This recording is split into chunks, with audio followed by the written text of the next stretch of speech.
Thank you very much. It's great to be at Casual Connect, addressing you here in the Imperial Senate Hall. It's very impressive. I have two of these because we weren't able to get the version on my Mac to work, so this will be non-animated. When any animation is supposed to happen, I will do an interpretive dance, which seems to be the way that it goes here. So I am here to tell you a little bit about Animal Jam, mostly how we have combined educational content and pure gameplay, which is one of the goals out of the beginning of this. There would normally be a little trailer here for Animal Jam that you could look at, but you're free to just go to animaljam.com while I'm talking and look at it yourself. It's all right there. So some quick facts on Animal Jam itself. As mentioned, we passed the 5 million user mark last month. We may pass 6 before I finish this presentation. It's accelerating very quickly. We've really seen a hockey stick recently. We are growing very rapidly. Our conversion metrics have been beyond our expectations. The cash flow positive milestone, a very important one, is behind us. But of all the KPIs that we track, I think the one that is maybe the most significant to me is our average time of engagement. The average play session in Animal Jam is over 75 minutes. What that tells me is not only are kids really liking what they're finding there, but parents are trusting us because they're seeing the value in it and they're allowing their kids to spend that much time in it. And that's, that's as great an endorsement as anything. So, I see. Go over here. So, a couple of words on the studio. We started out in 2003 as console developers, doing work for hire for major publishers. For us, as with a lot of developers, around 2007 or so, the bottom kind of fell out of the market that we were in, which was those console projects that were in the $3 to $5 million budget range really don't exist anymore. So we needed to pivot, and we knew that we wanted to build our own IP, and we knew that that our core competency was in creating interactive spaces for kids. So our decision to build a persistent virtual world, though, was based at least in part on some of the market research that was available at the time. As you can see here, this is what the competitive landscape looked like. And as Dr. Bryant was talking about earlier, at that time we were starting to see the shift that we're seeing in full flower now, which is kids are spending more time in front of an interactive screen during the day than a non-interactive one. And younger kids are part of that revolution. That was exciting to us because if you see all the white space underneath age 10 there, that was where we wanted to be. That's what we saw as kind of our promised land. So what we also observed, and I think Dr. Bryan alluded to this, is the kids who are playing these games now, the social networks, the tablet revolution has got them, the move away from TV has got them.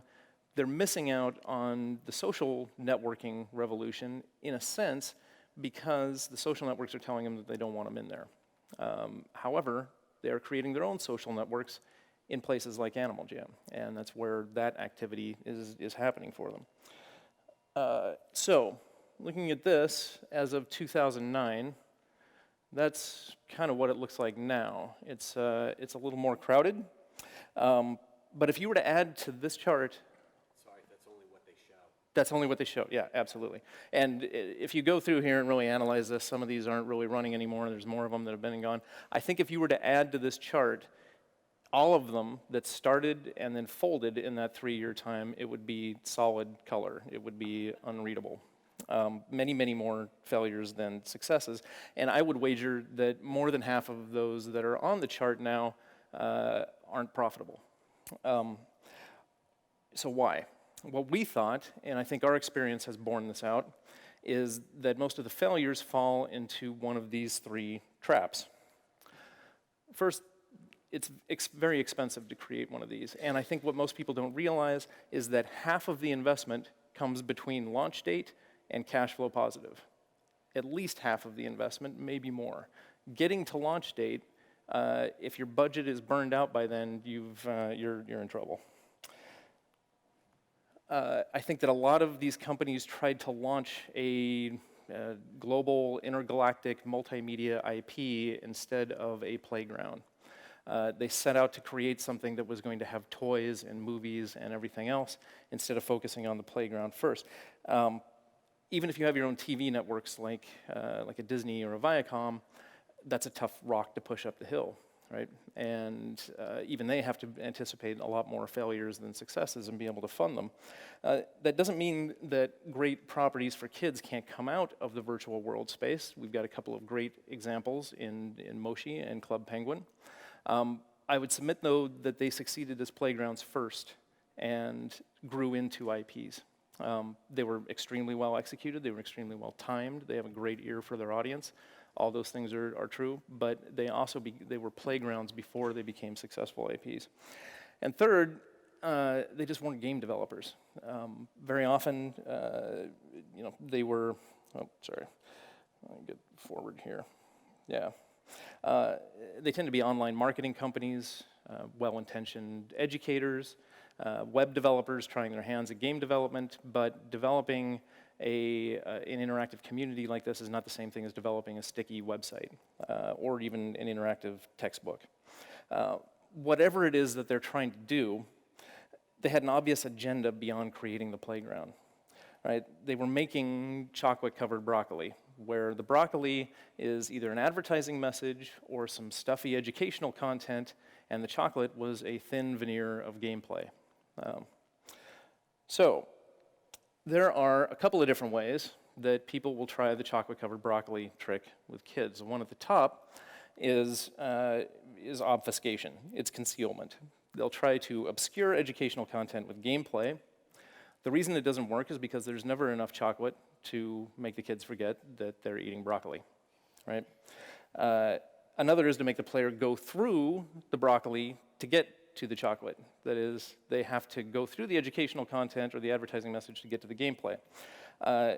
That generally doesn't work because either the payoff has to be huge when you get there, or kids are just not going to bother taking the time to get through. They have too many other options, So, to understand the challenge that we faced, we had to understand our audience.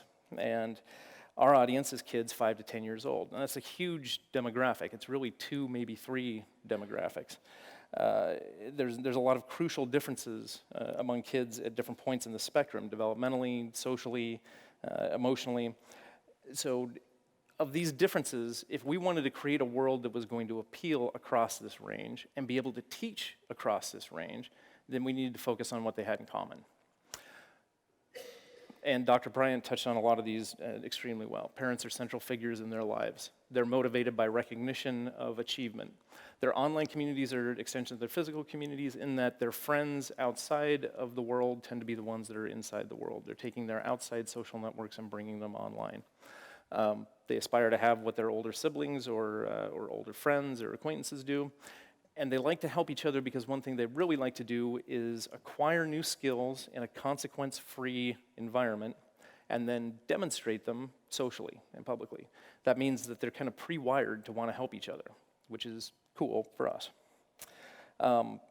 So there is one other important common trait across that age range, and that is that at this age, they are little BS detectors. By the time they are 3, they can smell pandering a mile away. They know if you work for them or for the man. And the man is mom or teachers or any adult authority figure that has an agenda, that has an obvious agenda. So in designing our characters and designing our world, we had to avoid what we called the Captain Toothpaste effect. And the Captain Toothpaste effect is when tone-deaf adults create some lame character like Captain Toothpaste and say, hey kids, Captain Toothpaste is here and he's going to teach you about oral hygiene. And the kids go, I don't think so, Captain Toothpaste. You work for the man. It doesn't matter, even if the character's trying to sell them things that they want to do, like eat hamburgers with a clown or go for boat rides with old men, they know that character has an agenda. So the message might reach them, but they're not fooled. We knew that we wanted to make a game that offered more than just a babysitter. Right? Ultimately, my hope is that 20 years from now, kids now will look back on their time in Animal Jam the way that I look back on my time in Sesame Street. I don't know what I learned in Sesame Street. I couldn't point to it, but I know that it was a lot. So in designing the world, being sensitive to the Captain Toothpaste effect, everything in Animal Jam need to be seen as clearly working for the kids and not for an agenda. It doesn't belong to their parents, it belongs to them. But that brings us to, hang on, that brings us to something that's coming up very slowly. The other audience. As much as we say that we're all about kids, in this audience, the parents control both the clock and the purse strings, how much time they can spend in the world and what they can do in there. As you can see here, moms and kids don't really agree about the value of game playing. Moms don't really like games.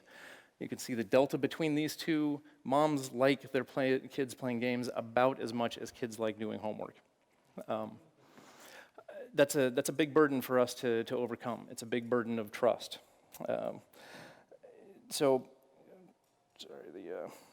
And there's, why should mom trust games either? There's really, most online games that moms are familiar with don't offer anything more than a few minutes to get the dishes done, and they're advertising to their kids, doing other things like that.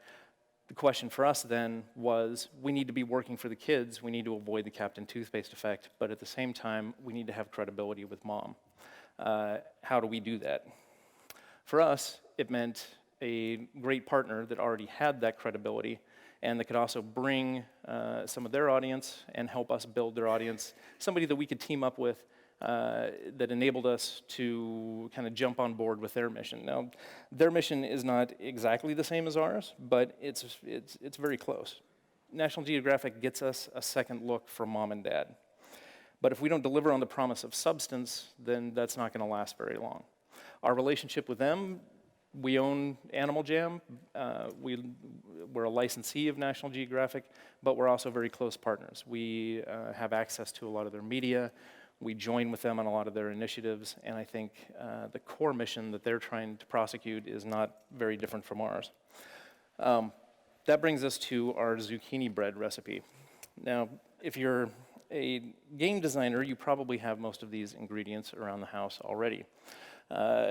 Social exploration, you got some of that. You got mom's old gameplay recipe, probably got some myth and fantasy in the spice rack there, but you might be asking what sort of intriguing information is called for and what sort of meat. So, for us, intriguing information is the zucchini that we're mixing in with the zucchini bread. Right? Animal Jam has multiplayer science and geography trivia games that players participate in, alongside the pure casual games. We have a journey book that encourages kids to go around the world of Animal Jam and find the plant, animal, and mineral facts we have around there and assemble them into kind of a fact book of things that they've learned about an ecosystem. And we also have interaction with real-world Nat Geo explorers, like Dr. Brady Barr, who you see up there. He's the host of Dangerous Encounters on the Nat Geo Wild Channel. He has his own laboratory in Animal Jam. So while he's out in Uganda catching black mambas or whatever, he's also got a little flip cam where he's saying, hey, Animal Jammers, here's something you probably don't know about black mambas, and giving them that kind of interaction. But then they can also send him questions and get sort of a back and forth going. So intriguing info are bite-sized little knowledge chunks that are designed to be portable. Kids want to share them. They're the things the parents are hearing from them at the dinner table, right? But they're also designed to spark curiosity.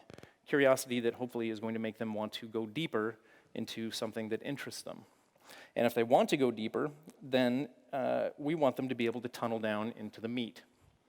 For National Geographic, that's things like AJ Academy, which is a collection of worksheets and book sheets about different animals, ecosystems, and topics that they encounter in Animal Jam. They can delve down deeper into some materials that go into much more depth. If the child, gets their curiosity piqued by one of these intriguing facts, and now they want to find out more about how dolphins talk, or what pandas eat, or how scientists actually study these animals in the wild, that's where they're getting to the meat.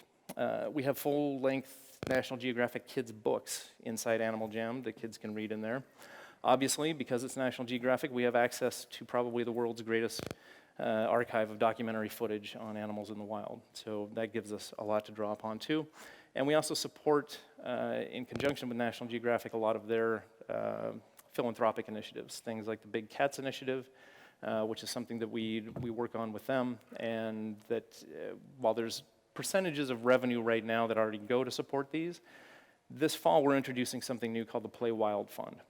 And the Play Wild Fund is a philanthropic fund created by Animal Jam, funded by Animal Jam through the revenues that we receive from our users, that kids will actually direct. They will have the opportunity to find out about different conservation initiatives going on around the world, and they will decide where the money from this fund goes based on that. And they'll be able to track the results. So, the key to our recipe is don't try to educate kids through gameplay. We do try to spark their curiosity, however, and then give them the means to satisfy it. If they're interested in something, if they're driven to drill down and find it for themselves, and you give them the ability to do that, if it's self-directed, we found it goes down a lot easier than chocolate-covered broccoli does. So, is it working? Everybody likes statistics. Nobody wants to share them. Personally, I think it's kind of silly. I don't think your competitive advantage in a market is concealing whether or not the market exists. Animal Jam is working very well for us. We're currently beating our projections in monthly uniques with very little marketing. We're very pleased with our registration conversion metrics. Lifetime value of a subscriber to Animal Jam for us is around $48. We're holding on to these kids for more than 6 months. As mentioned, their play sessions are over 75 minutes. We feel like engagement is definitely going very well, and retention is going very well. So, National Geographic's stated mission is to inspire kids to care about the planet. We hope the kids come away from Animal Jam with a few more reasons to care about the planet and the resources that we've created to help them drill down into some of that information. But I should stress that we are also still learning from parents, from educators, from kids in the world, from people like Dr. Bryant and independent developers who are here. We're very open to feedback on how education is working in Animal Jam and how it's not. If you have kids playing Animal Jam and there are things that we can be doing better, we certainly would love to hear from you. These 3 areas, education, action, and philanthropy, there's a lot that we still have on the drawing board, a lot more that we'll be introducing over the coming months. But that's been the goal so far, and we're pretty excited about where it's gone. That's all for my presentation. I will share with you the rest of our zucchini bread recipe, virtual world / in case you'd like to try that at home. That's it for me, but I think we have a couple minutes for questions if we do. Yeah, okay. Absolutely. We've got a couple minutes for questions. Actually, I have a quick question about, you mentioned some of the learnings that you're taking away and that it's an iterative process and you're evolving it as you go. What sort of data is helping you understand that? And how are you collecting that data? What are you looking at? Mm-hmm. And how quickly can you act and see results? Yeah. We've created our own tool set by and large for tracking user data.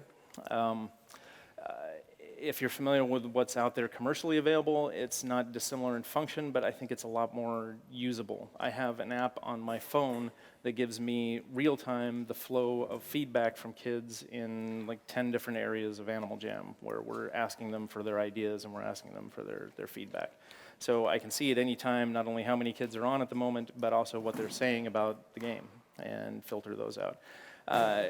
Really where we're getting the data that we're tracking is by where kids are spending their time in the game. And we can see that if, especially with older kids, if they're following the introduction of a new animal, like the fox was just released in Animal Jam. If they're following that with looking for more information on foxes and AJ Academy, we can track that all the way through. We can see what's succeeding and what isn't. Okay. Any questions from the audience? Yes. Hang on.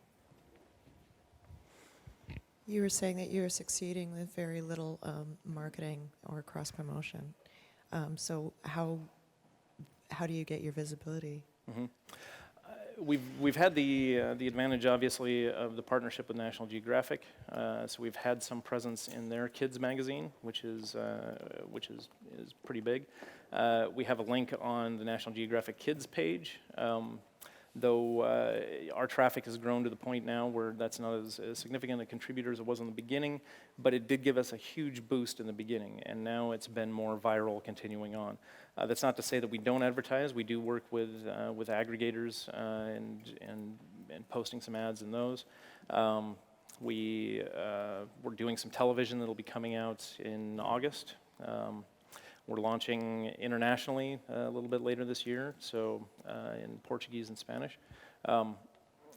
Every territory that we go to, the advertising avenues are a little bit different, and we're learning about them as we get to them. But I would say that mostly it's aggregator sites, it's going to be television, and it's working within National Geographic's existing network.